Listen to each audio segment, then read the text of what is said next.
evangelicalism declared a spiritual Trump bankruptcy.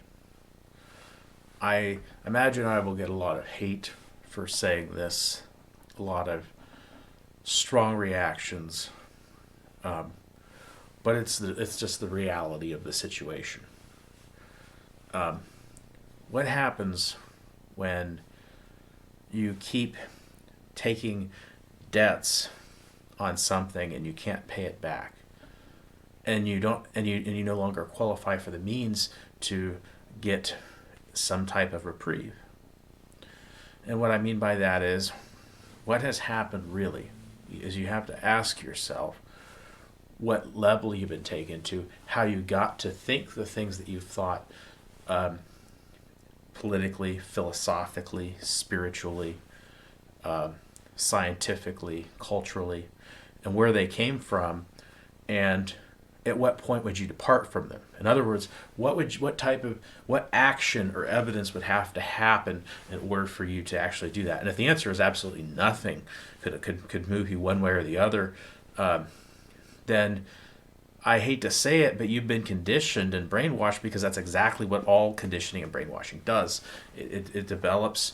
So when you don't ask these questions and you aren't looking at these things, that's what happens. So what happened with evangelicalism is that the leaders came out and the leaders started to push the idea of the pro-life movement in the 1960s. Billy Graham, for instance, was originally pro-choice. A lot of people don't know that. Now, I'm not defending the pro-choice position. I don't take that necessarily the way some people think, and I don't take the pro-life position the way some people think. My position is that you reduce abortion by treating the comorbid factors behind abortion, the economic and social situations, and you reprieve those, and then you come up alongside people and you show them that you love them, so that they begin to value things, and they can also have the ability to support things. And that happens a number of different ways, because the bottom line is, just like with heroin, laws don't do crap, and the reality is they're never going to give you what you want or what you think they're going to give you, because if they did, 20% of you wouldn't vote. And let's be realistic. On the liberal side, they do the same thing, and progressives whine about it all the time. Before elections, they promise this, they promise that, and they're never going to do those things, because if they did, those people wouldn't be chasing the ham out to the polls like greyhounds. Same things with the conservatives, and that's why. And this actually has gotten the worst reactions in the world when I tell this to evangelicals and groups that I'm in, when we discuss the election and stuff. And I say that the worst thing, the biggest problem today in the church, is that we become a constituency. And that may shock you, but I got the worst reactions I've ever gotten in my life. I mean, you would have thought I was telling them that Satan was actually God, and that we should all go drink children's blood. It was like the worst thing I ever could have expressed in a group. But it's true, because what happens when you become a constituency, just like you look at the constituencies in the liberal side, is that you begin to have group think, and you begin to follow group leadership, and you begin to do what people tell you to do. And that makes it very easy for the politicians to get what they want from you, control from you. And in return, those group leaders get things like private jets and loans to build their church buildings from loan organizations, which gets investment from people. And all of these things start to happen. And it's all to get what they want. And just look around. There's not a pastor in the country or church leadership in the country who hasn't gotten something, somehow benefited from this in some way. And I guarantee you, in these conservative denominations, if you were not in lockstep or somehow nudging things in the directions you wanted to, in a certain way when it was said so, that there would be repercussions for not doing that. And ministry is so volatile that very few pastors have the power, I don't want to say power, but the foundation to withstand something like that. So that's kind of what you're facing. So you see strange things, like you'll see James White going out there saying that he had a prophecy about how the election would play out, and then talking about how things were going all this way, and it was all related to politics. It wasn't related to Jesus or anything. And it's because, and it's odd thing about it is, just before this, he was a big cessationist, very very vehemently so, And so you'll see these big shifts in people, and it's all because they have to back the team no matter what. It's like in corporate America, and people even know this in their own little micro workplaces. If the boss has made a decision, it takes heaven and earth to change it, because even if the company goes out of business, they'll still back it most of the time because it's been set in stone. They're like gods. And that's kind of what's happened with Donald Trump. He has replaced Jesus, and we've reframed all of our beliefs around him to the point where we will bend over backwards and forwards to change anything, just out of fear that, because of one issue, maybe two or three at the most, but just one or two, three things, and we ignore everything else, and that's all that matters. And then those two or three things don't even work out the way we think they do, even if they would do the things that we really wanted them to do. So and then the other side is the personality side. Because remember, this is about conditioning and shaping people's image. And what he's done is that he has some social scientists, like from the Hoover Institute, and they're applying some tactics that come out of France that are reworkings of Greek, Roman, and French and German ideas, mostly reworked through France. And what they will do is, and what's happening though, is these people don't quite understand it, or if they do, these people are just a lot more evil than I ever thought they could be. What we're seeing is the development of something that existed in France, where you had during the French Revolution, the extrigators, and what's happening is this is filling out to fruition. So what's happening is that these people in this cult are starting to promote the destruction of their own political party, because nothing is ever enough for a cult leader. Nothing ever is enough for these types of leaders. Nothing can ever be. You can never give them enough. It's like Jesus telling him, you have to nail yourself to a cross and die for me, or you can all go to hell. And it gets to that point, that absurdity, and that's what happened. You see what happened in the French Revolution, what you saw happen in Russia during their revolution, and it's what you saw in China to a certain extent. And it's just the absurdity that it gets to.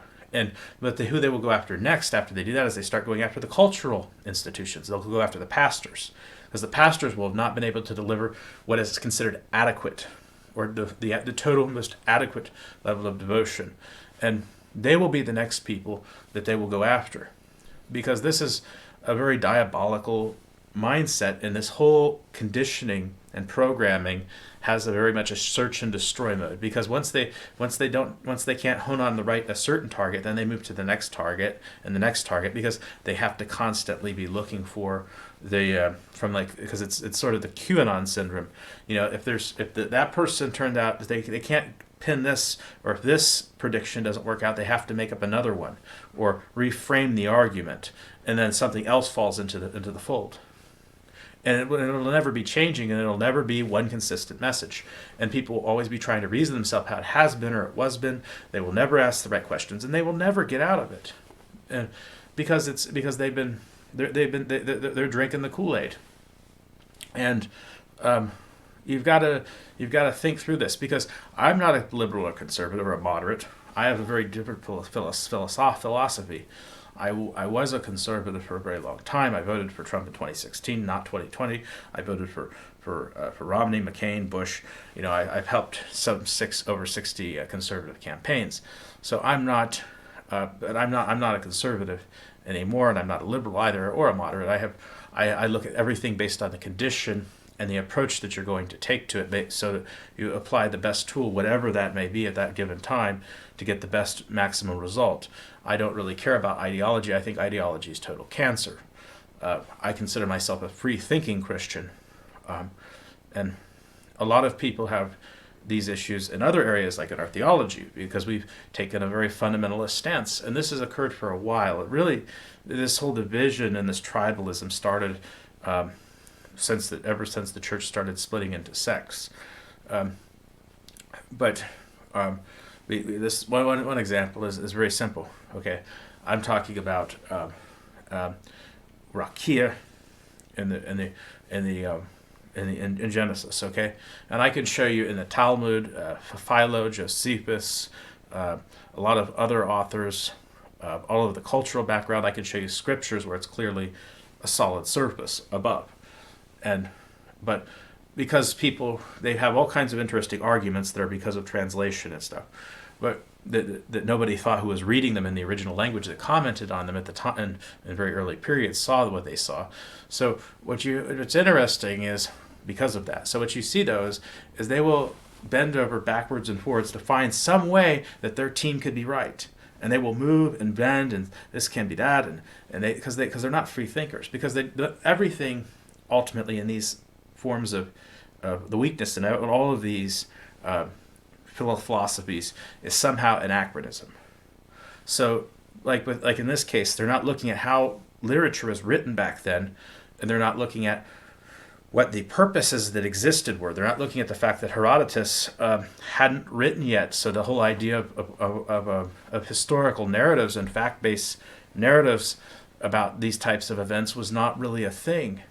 And then they don't look to see what the literature was and see how actually it is similar despite what their sources are telling them, and what these misinformation sources are telling them, to what was being written there. But they were doing something very different. This was a refutation of certain ideas and retelling them in the light of their own views in a very poetic way. It was a great poetic justice most of the time. But you see this in a lot of our own philosophical ideas if you look for it and you understand it, because we look everything in our own lens and our own culture and time, and we want it to be that way. And for some people, the time is a time in the past because we want it desperately be like it was 30, 50, or 160 years ago. And anything that's new or modern we think must be wrong. And because we don't take into the factor of the conditions of today, we look at everything. People start to look at everything in the conditions of the way they were, and they want everything to fit that view. And so that's the issue. And I really think that you have to look at the issues. And I don't think that this means that you have to stop being a conservative or a liberal or whatnot. What it means is that you need to look for a different type of conservatism or a different type of liberalism or a different type of whatever you are, and become a better person because of it, and have a better faith and a stronger relationship with whatever your God is, and that's really what it's going to take.